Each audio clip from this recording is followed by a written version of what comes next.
Hello, how are you? Are you all right?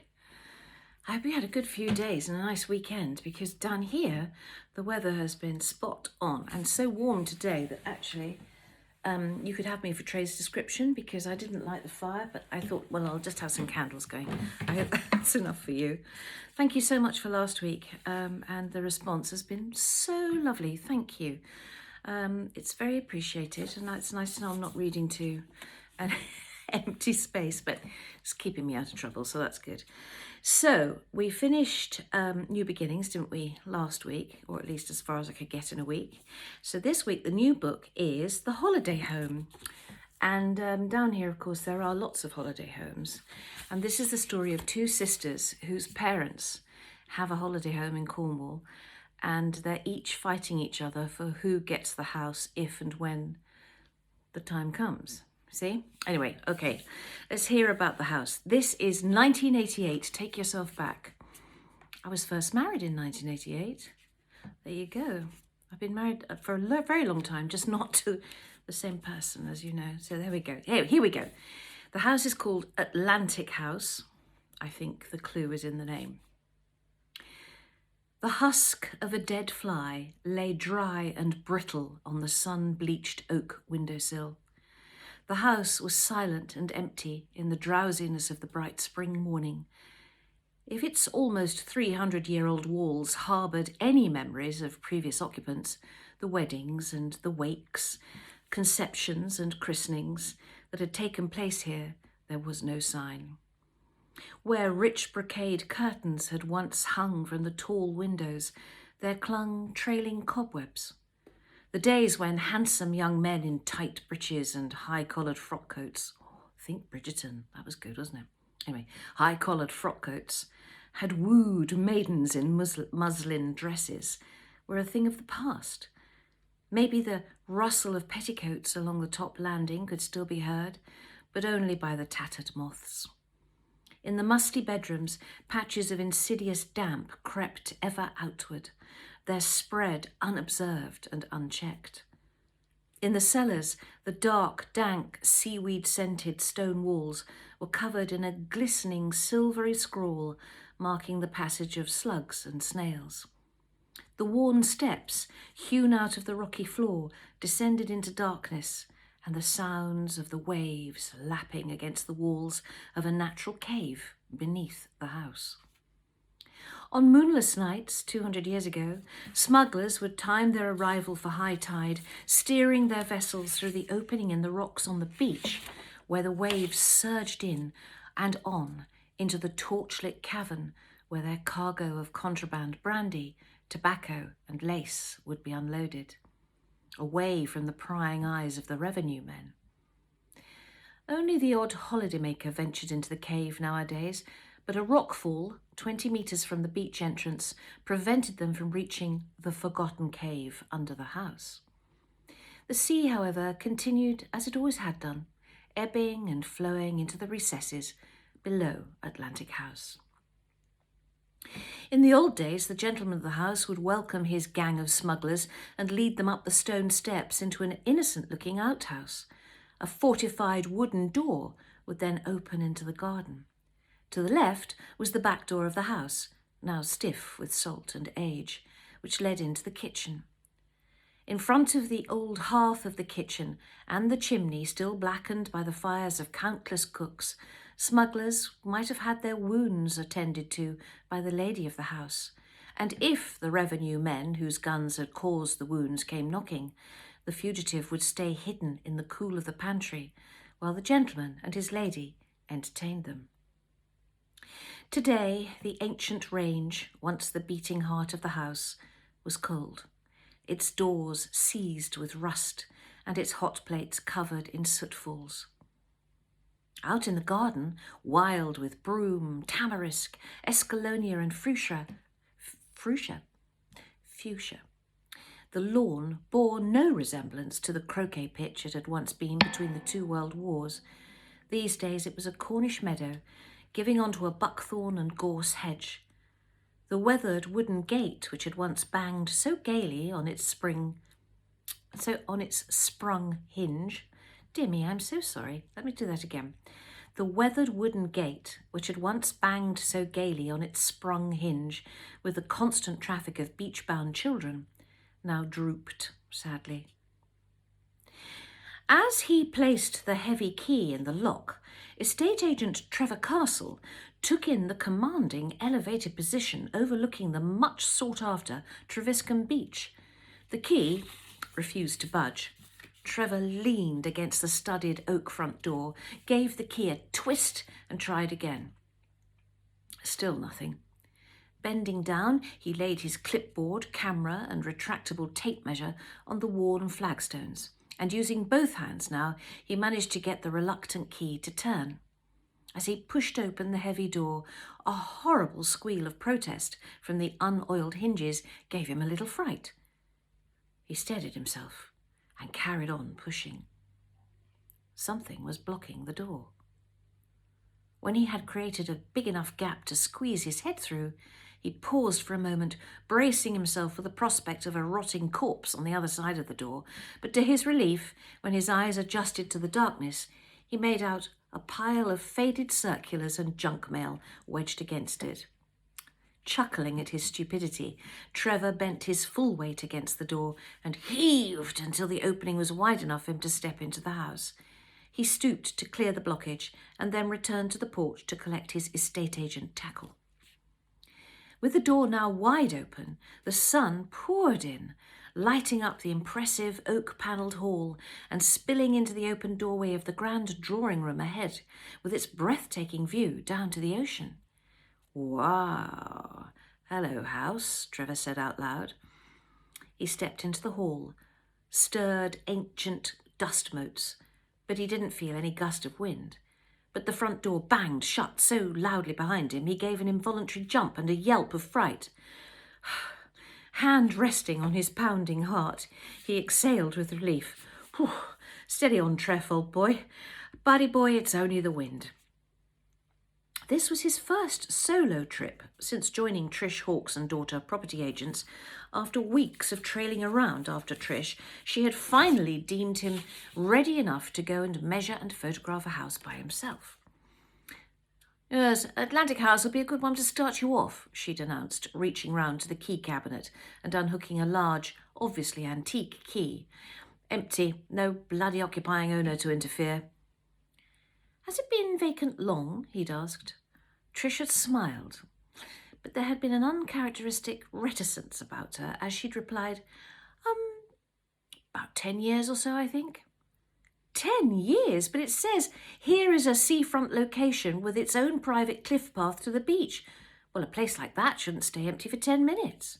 Well, there was a bit of sadness in the family. A child had an accident or something. Anyway, the surviving daughter has just inherited and wants to get rid. Okie dokie. Trev had been full of confidence as he had collected the heavy key from Trisha's hand. Let's make money. He'd sauntered out of the office, conscious of Trish's eyes following him as he made his way to the car park. He reckoned he created a favourable impression, smartly dressed in a grey suit, with matching grey shoes, his hair carefully gelled and coiffed, aftershave strong, but not unpleasantly so, he hoped. Remember, this is 1988.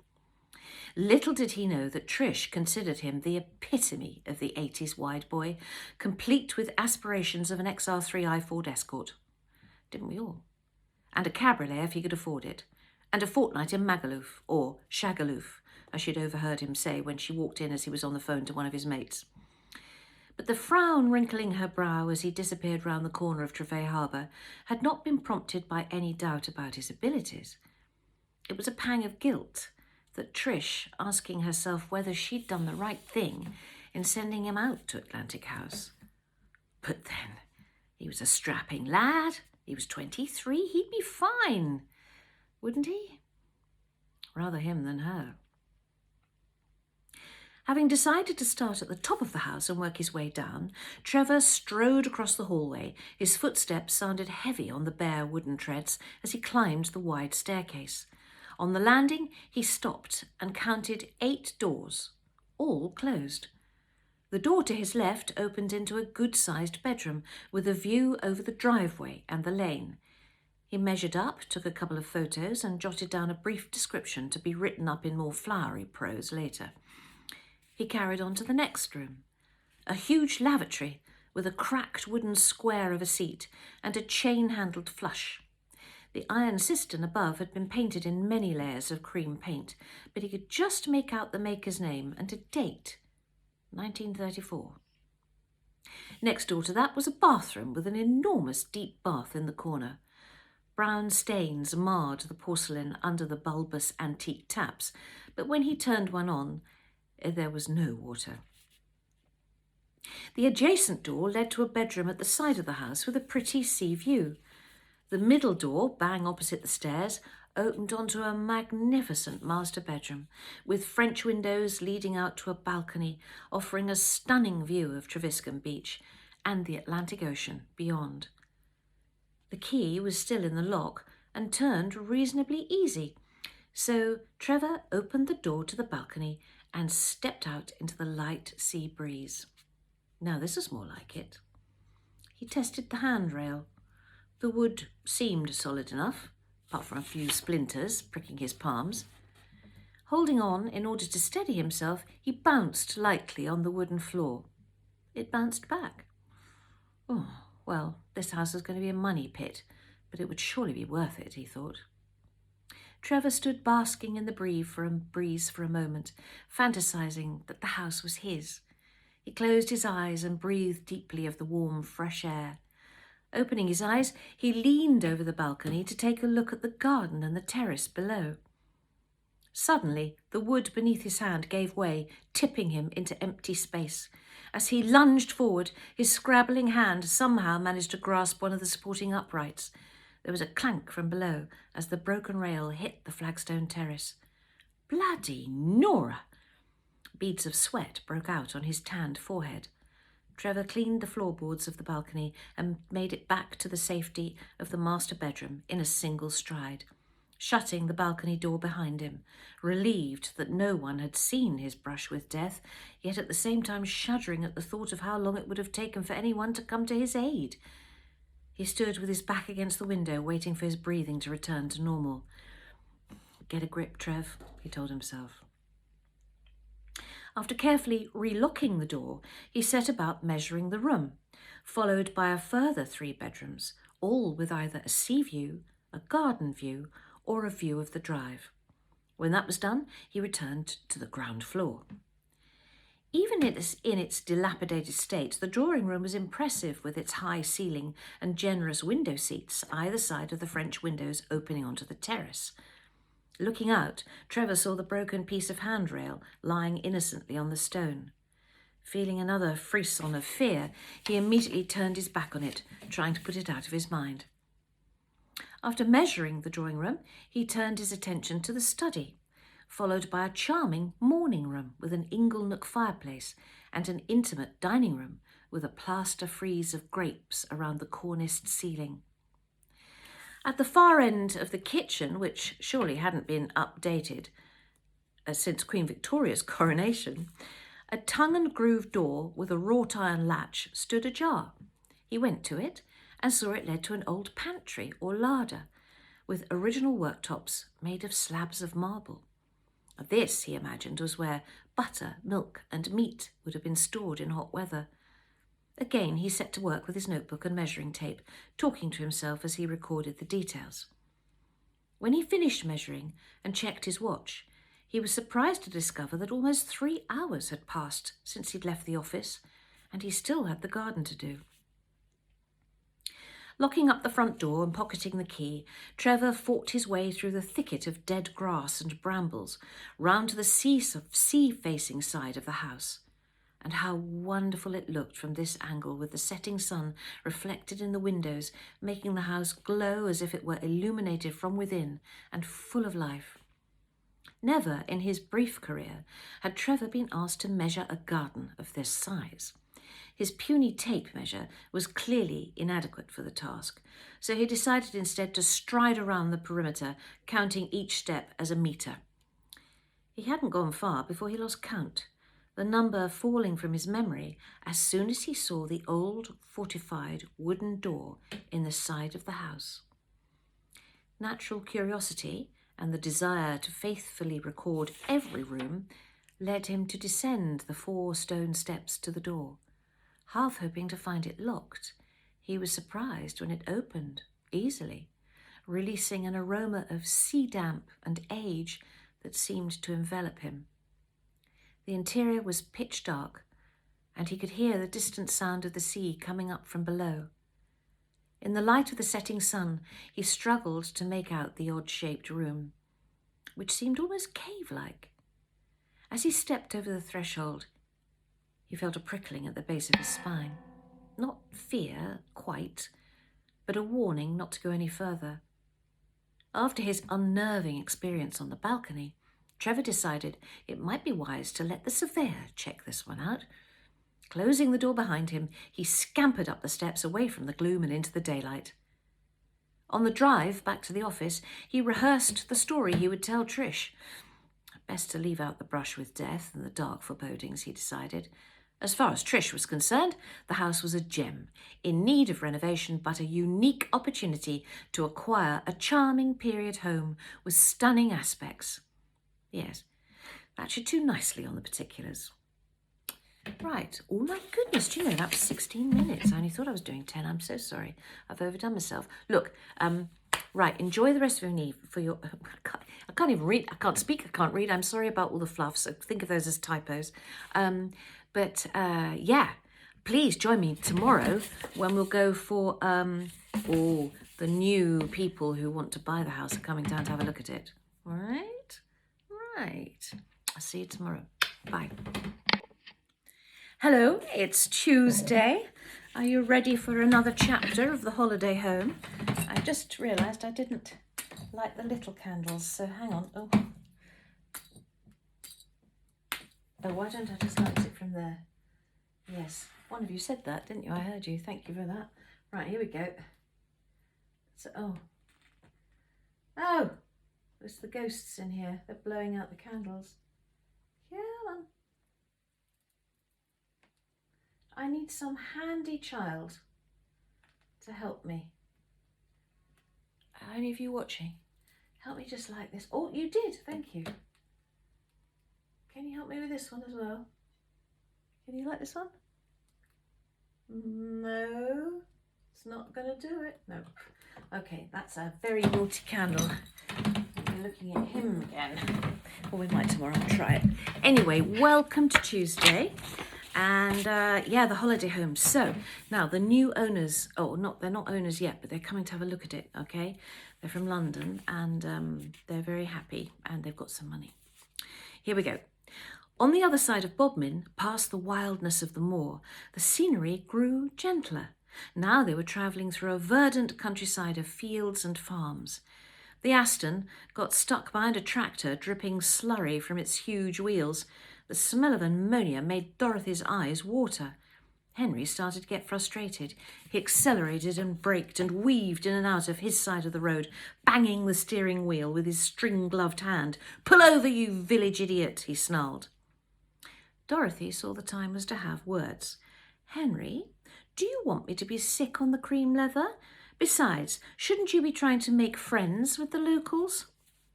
Grumbling, he attempted patience, and by the time the old farmer pulled into a small lay-by, waving them through, Henry was almost amiable.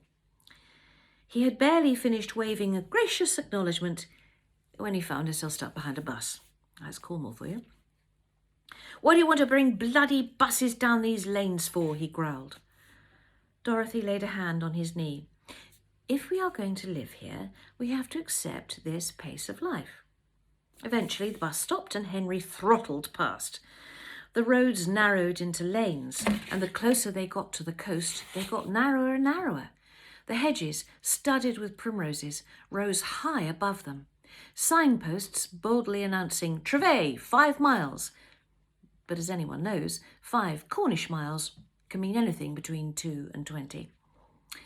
Dorothy consulted her map and raised her voice to be heard above the wind. "We don't want to get into Trevay itself. There'll be a turning on the left to Lower Barton first."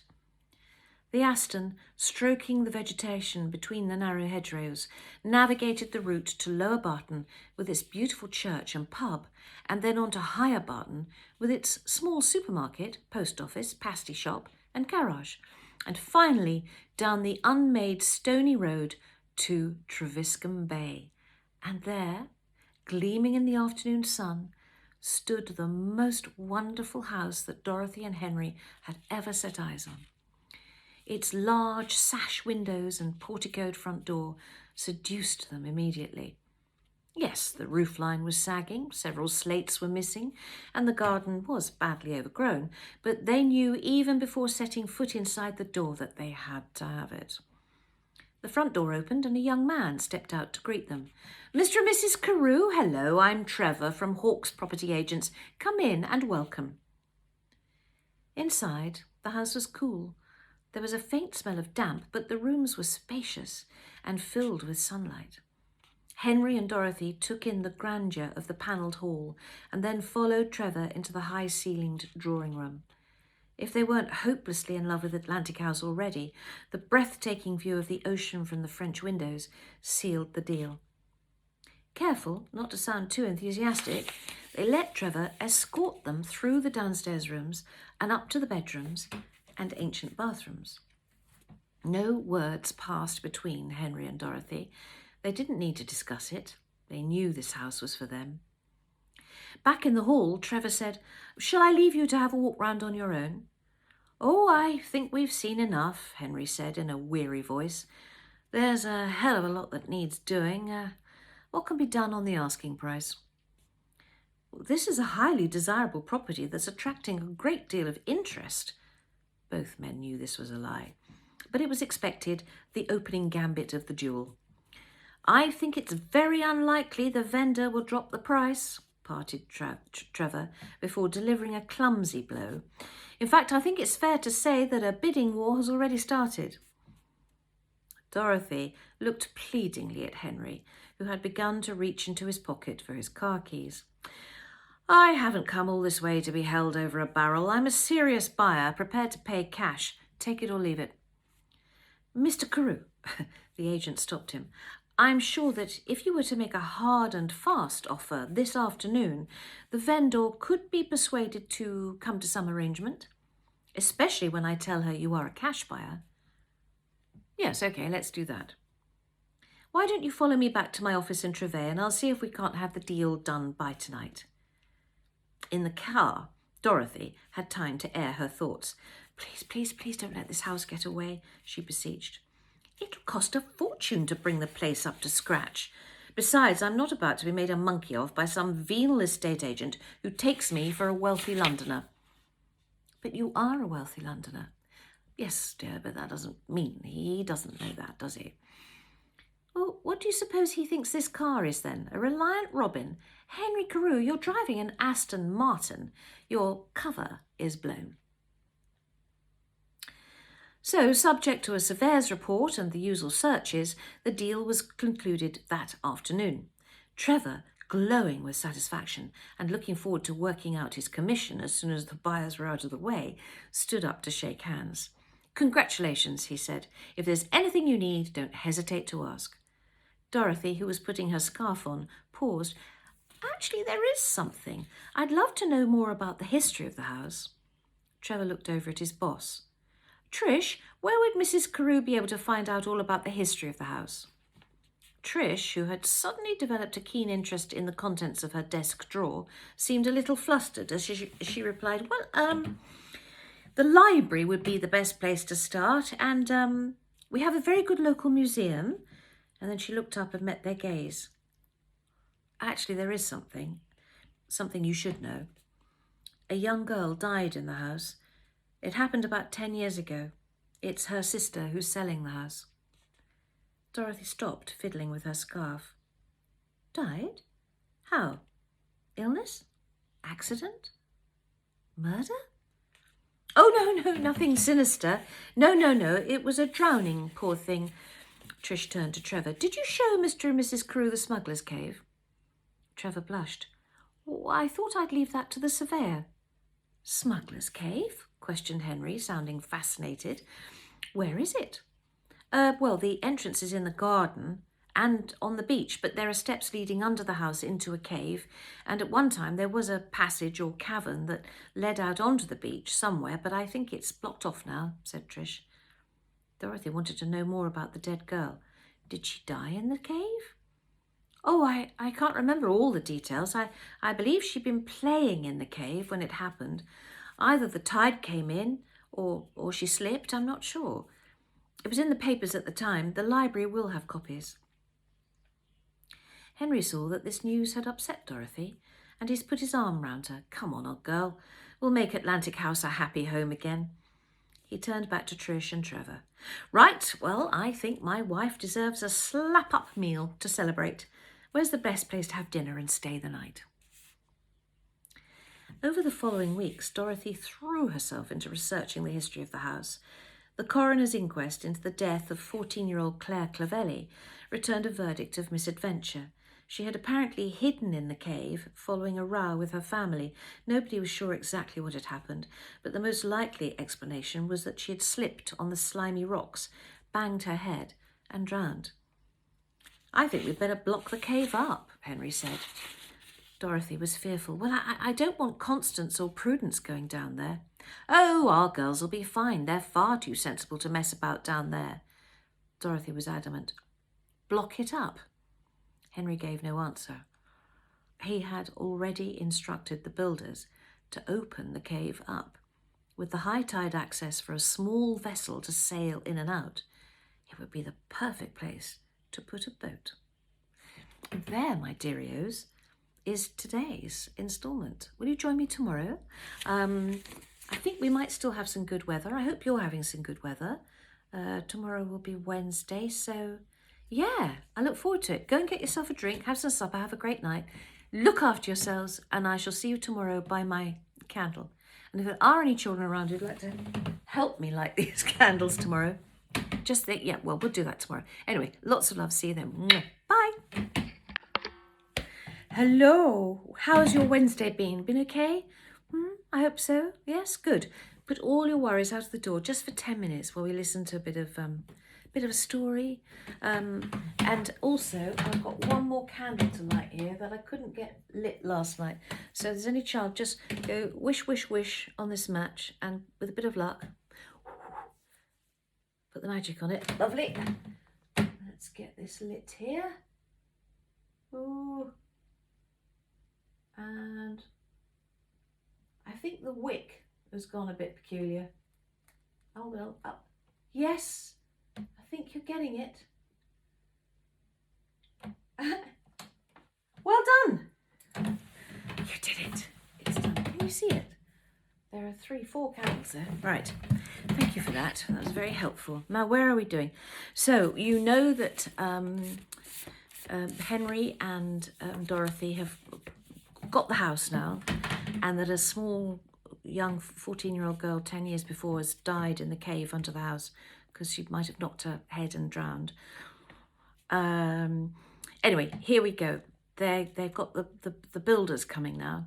It took all that summer and autumn for the builders to do their stuff, but by the following Easter, the house was reborn. Upstairs had been remodelled so that each of the 6 bedrooms had its own bathroom. Henry and Dorothy's room was the grandest, commanding a stunning view from its brand new balcony. The next best was the blue room, which was cool and sophisticated, with double aspect windows overlooking the beach and the bay. The yellow room was bright and sunny, but slightly smaller, and it had only one sash window that looked out onto the garden and the gate to the cliff path. The remaining bedrooms were smaller still and looked onto farm buildings and the driveway. Downstairs, the huge kitchen was once again the heart of the house. Simply done with a scrubbed wooden dresser and enormous table, it was dominated by the scarlet 6-oven Aga, which had replaced the rusty old range. The roomy walk-in larder had been retained, along with the original flagstones, which had cleaned up a treat. And new French windows had been installed in the sea-facing wall of the kitchen, opening out onto the terrace. They'd also knocked through the old walls separating the kitchen from the dining room, which had in turn been merged with the drawing room, creating a glorious flow of light and space, all that stuff. The study now doubled as a rumpus room for the girls and their school friends who would join them for summer holidays. It was the very epitome of 80s chic. Outside, the ancient back door led to a newly planted herb garden and Henry's pride and joy, the renovated Smuggler's Cave. The curious room above ground was cool enough to house his wine cellar, and the steep stone steps leading down to the cavern had been made safe. "Mind your head," he told Dorothy as he led her by the hand, the light from his torch bouncing off the dimpled walls. "The electrician is putting lights in next week." "Well, I still don't like it, Henry. You shouldn't have wasted time and money on this. It would have been better blocked up. It scares me." "Don't be silly, old thing. It's exciting. Smugglers and redcoats and all that stuff. A slice of Cornish history right in our own backyard." Dorothy's concern was writ large across her forehead. "I don't want to be proved right on this, Henry. It's an accident waiting to happen." Henry patted her arm reassuringly. "I promise you there's nothing to fear. Besides, the children aren't little anymore. They're teenagers. So stop worrying." The steps took a twist and a turn, and then opened out into the natural boathouse beneath the cliffs. "Ta-da!" Henry stretched out his right hand, and Dorothy saw something bobbing on the water. "What the hell is that?" she said, squinting in the gloom. "That, my dear, is a 1967 Reaver, the best speedboat money can buy. And you see," he pointed at the floor, "I had the lads concrete a level jetty on the old rock ledge so we can tie her up and get on and off easily." The torchlight picked out the jetty and the polished wooden hull. Dorothy could make out cream leather seats and a shiny wooden steering wheel. "How much?" she said in an angry voice. "Well, it's a present to us from our company. We deserve a little toy." "You and your bloody toys. That is not a board game. That's a monstrous waste of money." Henry was crestfallen. "Well, I thought you'd be pleased. I can take you and the girls out for trips around the coast and picnics on secluded beaches." "Well, that's another thing," she rounded on him. "Can you even drive the bloody thing?" Henry smiled. "Ah, well, yes, you see, I've booked the whole family on a seamanship course." Dorothy pursed her lips. "Well, don't you want to know what she's called?" he asked her. "Nope." "Look, darling," he urged, pointing towards the boat. She shook her head in disbelief as she picked out the golden letters painted on the stern. Dorothy. Dorothy scowled. Henry kissed her. She frowned. He hugged her. Finally, the beginnings of a smile reached her lips. "You're mad and bad, but lovely to know, Henry Carew. No greater compliment was ever received. Thank you." Henry and Dorothy were very pleased with their newly restored home and loved inviting the locals in to marvel at how the old house was being reborn. Prudence and Constance had come down to see it during the Christmas holidays and had been less than impressed. Still in the throes of being renovated, the house was barely habitable at that stage, and the girls were billeted at a local hotel while the damp and mould in the bedrooms was being dealt with. "Oh, it's so cold," shivered Prue, clad in her newly striped dungarees and red ankle boots. "And spooky," added Connie, shaking her wash-and-wear perm so the corkscrews bounced nicely. Dorothy looked at them sternly. "There are no spooks here, and it's cold because the central heating hasn't been installed yet. Want to see your bedrooms?" "Do we get to choose?" asked Prue. "Well, let's see." Sighing inwardly, knowing that a jealous spat between the siblings was bound to ensue, Dorothy led the way upstairs.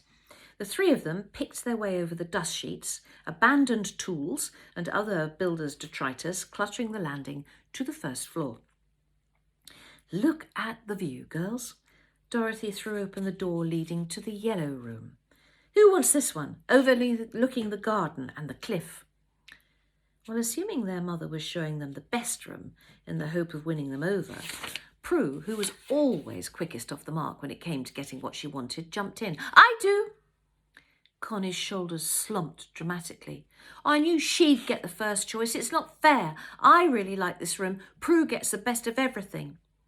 Fighting the urge to scream, Dorothy forced a bright smile and kept her voice jolly as she told them, Prudence, wipe that conceited look off your face. Now, Connie, please refrain from sulking.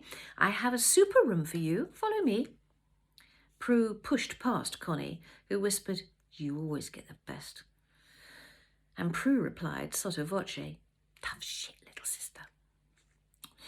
When their mother opened the door of the blue room, Connie's mouth dropped open as she took in the double aspect windows with views of the beach and the bay. Yes, she cried, fist punching the air. Yes, this has to be the best room. I love it. Thanks, Mum. Prue was now the one who was in a sulk. I thought you said you wanted the other room. Nope, this is mine, and that is yours. Fair's fair, eh, Mum? Dorothy, distracted by the screech of the plumber drilling in the ensuite, answered vaguely, yes, of course, darling. Now, sort it out between the pair of you. Off you go. Moments later, she was lost in a discussion about power showers and hot water tanks. Prue glared at Connie. Give me this room. No, you chose yours. This is mine. It's too big for you. No, it isn't. The other room suits you much better. Why? Well, yellow is your favourite colour. No, it isn't. I like blue. You're spoilt. You're jealous. Dorothy wandered back in from the bathroom. All settled, girls? Registering the sulky expressions on the girls' faces, she promptly abandoned all efforts to placate them. Oh, for heaven's sake, why don't you two go and explore on the beach before I banish the pair of you to the box room? You'll have plenty to mope about then, won't you? How am I doing? Just another little bit. Nothing more had been said about the bedrooms, not because Prue had given up, she was just biding her time. The family didn't visit Cornwall again until the Easter holidays, and that first day both sisters were squashed into the back of their father's new Range Rover, surrounded by the bedding, kitchenware, and other household bits and pieces their mother had packed around them after they'd got in. Henry insisted on having Radio 4 on for the entire journey, so the girls plugged themselves into their Sony Walkmans, staring glumly out of the windows at the passing traffic. At Bristol, they stopped for Elevenses. Moody as hell, Prue and Connie trooped in behind their parents, scowling at the food on offer in the cafeteria. Dorothy tried to adopt a light, cheery tone. Okay, girls, what do you want? A donut, said Connie. That's very fattening, said Dorothy, looking pointedly at Connie's rounded tummy. Have an orange juice and a banana. Connie's lip wobbled, stung by the suggestion she was overweight. Prue, still plugged into her Walkman, didn't respond to anything. Prue, her mother asked. No response. Henry took the headphones off his elder daughter's ears and shouted, Take those bloody things off and answer your mother. Prue stared blankly. What? Your mother has asked you 3 times, what do you want to eat? Nothing, and she only asked me twice. Henry took the Walkman and headphones from Prue's hands and stuffed them in his pocket. Right, I'm confiscating these. But Dad, what do you want to eat? He barked again. Nothing, she shouted, and stalked off to W.H. Smith, throwing over her shoulder. This is so unfair. Henry nearly went after her, but Dorothy laid a hand on his arm. Let her go. I'll be glad of the peace. I think we've all had that kind of holiday trip in the car, haven't we? Both as child and as parent. But anyway, there you go. Right, now that was Wednesday. Will you join me tomorrow for Thursday? And what are we going to read tomorrow? Oh, yes, well, it's the travelling down in the car and a few rows. But anyway, it'll be fine. I hope you're enjoying it. Take care of yourself. And see you tomorrow. Hello? 6:30, it's Thursday, and I'm reading you The Holiday Home by me. And so we've met the house, we've met the parents, Dorothy and Henry, we've met their children, Prudence and Constance, and now some decades later, the children are grown up and married, and this is them getting ready to go down to Cornwall to see their parents, okay? What on earth is your father doing now? Connie Wilson could feel her temper starting to rise. Greg, she shouted up the stairs. Come on, we've got to go. Calm down, she told herself. You've got the whole summer ahead of you. Don't let the holiday get off to a bad start. Don't let it get to you. Abigail, her daughter, sitting quietly on the sofa, bags packed and at her feet, looked up from her book. Though only 16, she had endured enough family holidays to realise how stressful her mother found the whole business. With an expressive shrug of the shoulders, she returned to her place on the page. Connie tossed her expensively. I've got a friend come to see me. Is that a daughter there? Oh, sorry, I didn't want to interrupt. That's all right, you can interrupt. Sorry. Sit down and listen with your cat. With my cat. Are you going? I'm just getting this. This is children, isn't it? Goodbye. Goodbye. Do you want to say hello? Oh, if I may. Yes, she is. This is Winifred.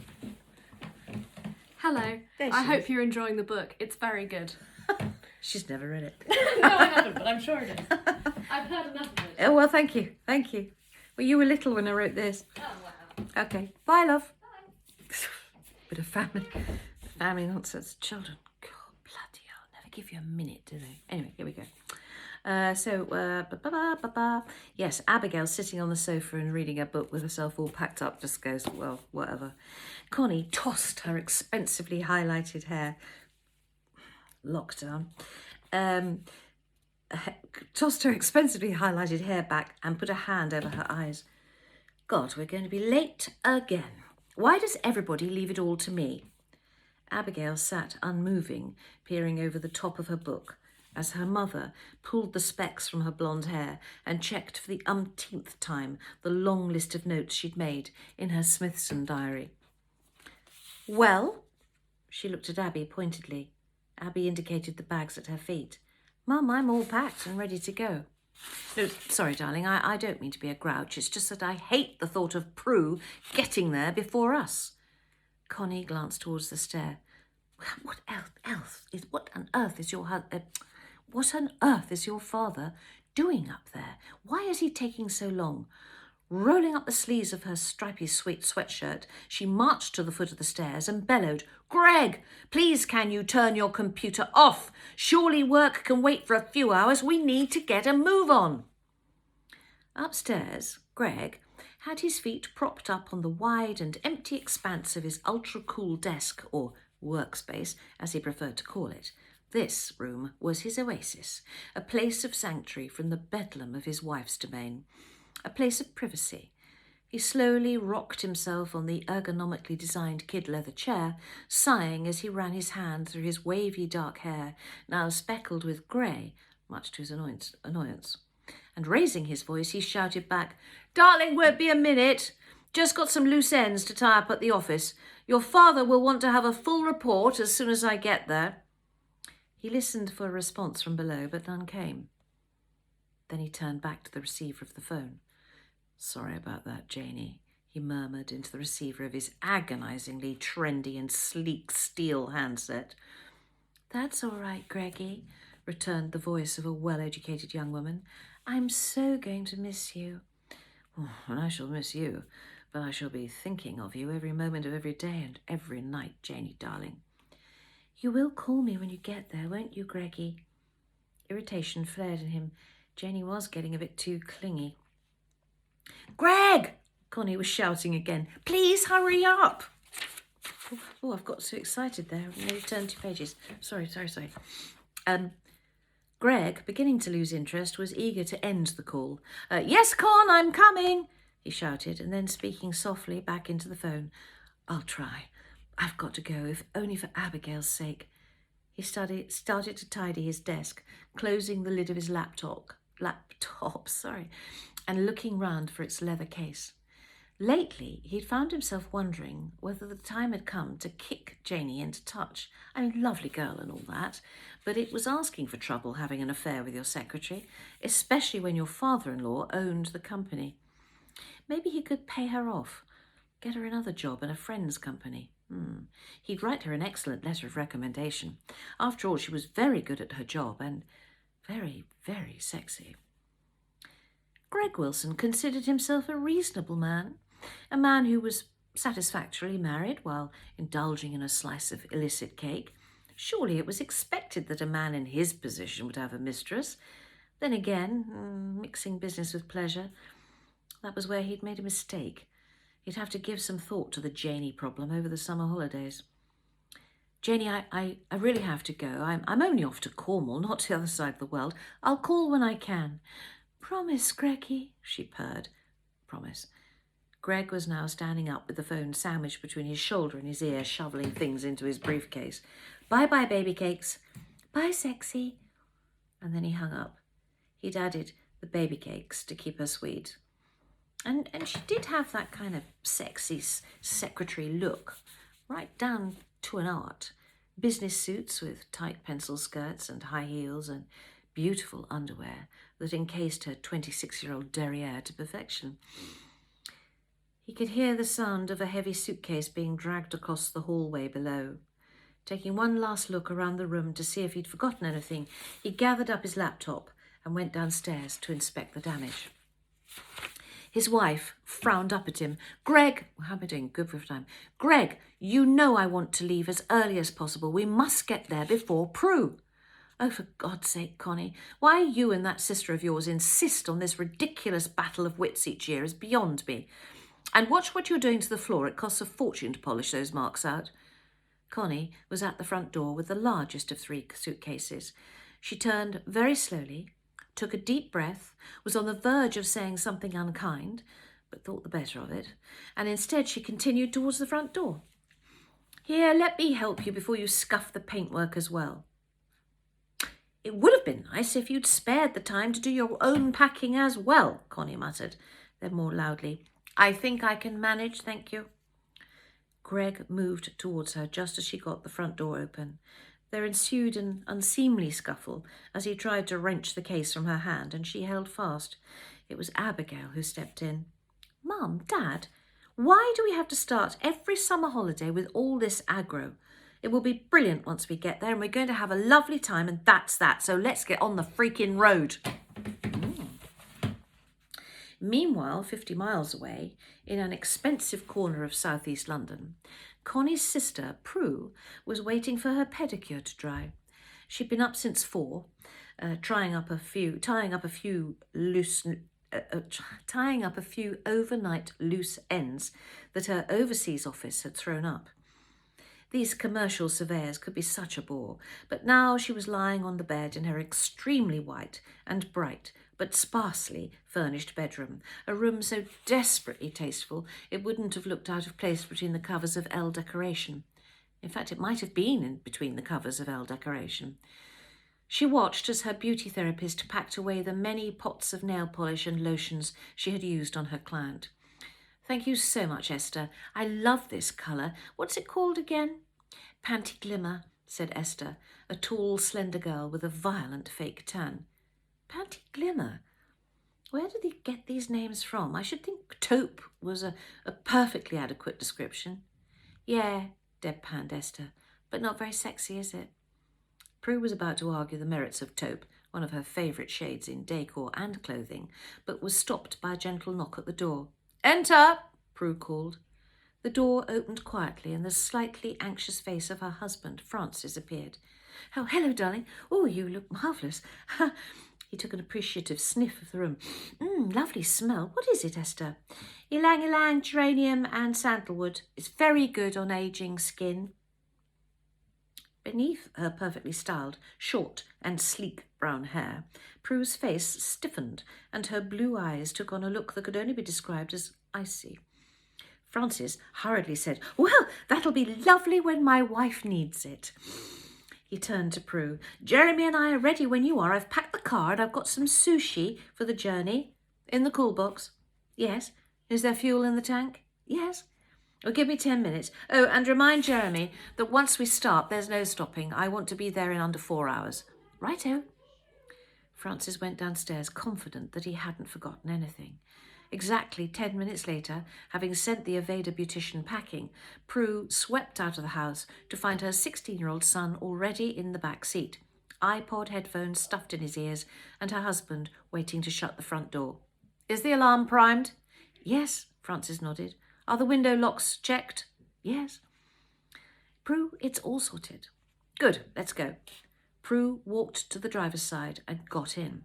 The keys were not in the ignition, and Frances heard her tut of annoyance, and realising his mistake, hurriedly pulled the keys from his pocket and handed them over. "Sorry, darling." Prue checked her face in the wing mirror and started the engine. "My skin isn't getting old, is it, Frances?" "Good Lord, no." Frances smiled at her. "I didn't think so." She slammed the gear stick into drive and pulled away in a spray of gravel before either son or husband had done their seatbelts up. And this is the setting for an interesting summer holiday in Cornwall.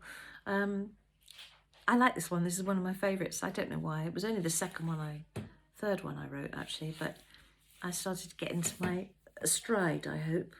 I'm loving writing. I'm writing now for a book that's coming out next year. It's a lot of research to do, so hang on for that one. Thanks again for listening, and it's nice to just spend time with you. And so take care of yourselves, have a good day, and I'll see you tomorrow, end of the week. Where do these days go? I don't know. Anyway, toodaloo, take care, and I'll see you tomorrow. Hey up, Friday. And that might not just be only tonic in here. Oh, that's very nice. You know, the weather's been quite warm, so I didn't light the fire. Get your money back on this Fern by the fireside lark. But look, these have been dripping endlessly over the week. It's rather nice, isn't it? So thank you for that. Maybe next week, if it gets chilly, I'll light the fire again. I'll never try to shortchange you. Right, here we go.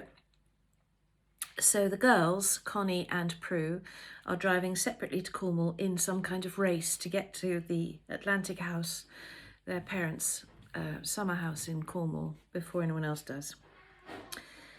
Connie was aware that she was clenching her jaw, her shoulders were up around her neck, and her hands are in tight fists in her lap. "Can't you drive any faster? This is a motorway. You can do 80 without getting stopped." "The police accept that." "No, Connie. The limit is 70 and that's what I shall stick to. I've got 9 points already. If I get stopped again, they'll throw the book at me. Can you imagine what your father would say? The expenses I put in for chauffeured cars last time I got banned were horrendous." Connie bit her lip and looked out of the window to distract herself. They were passing the exit for Bristol Parkway Station. The junction for the M5 wasn't far, just another half an hour, and then they'd be at Taunton Dean Services. She could have done with a loo stop and a Costa coffee, but she was determined to arrive at Atlantic House ahead of Prue. This year, the best bedroom was going to be hers. She knew that she was behaving stupidly. I mean, this happened every year, and every year she got angry with herself for getting sucked into yet another silly, juvenile spat with Prue. Most of the time, Connie was a normal person. Loving mum, good wife, someone who knew how to enjoy herself with friends and who appreciated her luck in life. But at the prospect of getting within 10 feet of Prue, Connie started acting like a whiny, jealous teenager. It was infuriating that after all these years, she was still letting Prue get to her. But her sister's competitive streak, combined with her superior attitude, were too much to bear. God only knew how Frances and dear Jeremy managed to put up with the woman. Connie was convinced that it was only thanks to Frances that Jem had turned out to be such a well-adjusted kid. Mind you, neither he nor Abby were kids anymore. Abby's 17th birthday was fast approaching, and she'd be taking her A-levels next year and choosing a university. For a moment, Connie allowed herself to wonder what Archie would have been doing now. Even after all these years, it was hard to think about the little boy she'd miscarried 4 months before she fell pregnant with Abby. Prue hadn't attended his funeral. She'd been in New York on business, and she changed the subject whenever Connie mentioned him, closing the door on that particular heartbreak. Connie looked at her watch and was horrified to see the time. Hearing her muttering under her breath, Greg glanced her way. Can't you just let your sister have the room she wants? She inevitably gets it anyway. Exactly my point. She always gets Mummy and Daddy's old bedroom. It's warmer, it's bigger, it has the best view from upstairs. She knows it's my turn this year, yet she always wangles her way in. You and I deserve that room for a change. Does it really matter? You'll be asleep anyway. You won't see the view. Besides, we get her old bedroom, the blue bedroom. The blue room that was meant for me and that she took. Darling, that was almost a quarter of a century ago. Quite. She had the best room all those years. Now I want Mummy and Daddy's room. I like to go to sleep to the sound of the sea and wake up to the sunshine. And anyway, the blue room is so dated and dingy. Why should I have Prue's cast-offs? Greg, who'd speeded up to overtake a horse box, pulled back into the inside lane and slowed down. An elderly Vauxhall with several young lads in it overtook him. What did they do that for? What did you do that for? What? Let those yobs through. They weren't yobs, and if they had been, what would be the point of upsetting them and risking them ramming me off the road? Connie sighed in frustration and looked again at her watch. Francis tried to look as relaxed as possible, though he couldn't stop himself casting nervous glances at the speedometer as the needle hovered over 110 miles an hour. His legs were getting numb where they were jammed in the footwell against the cool box. It made him nervous when Prue drove. Understandably. He tried to comfort himself with the thought that at least they would all die together. This annual race between the sisters for the best room in Atlantic House was a mystery to him. All the rooms were lovely, a bit dated and faded perhaps, but that was part of the charm of the place.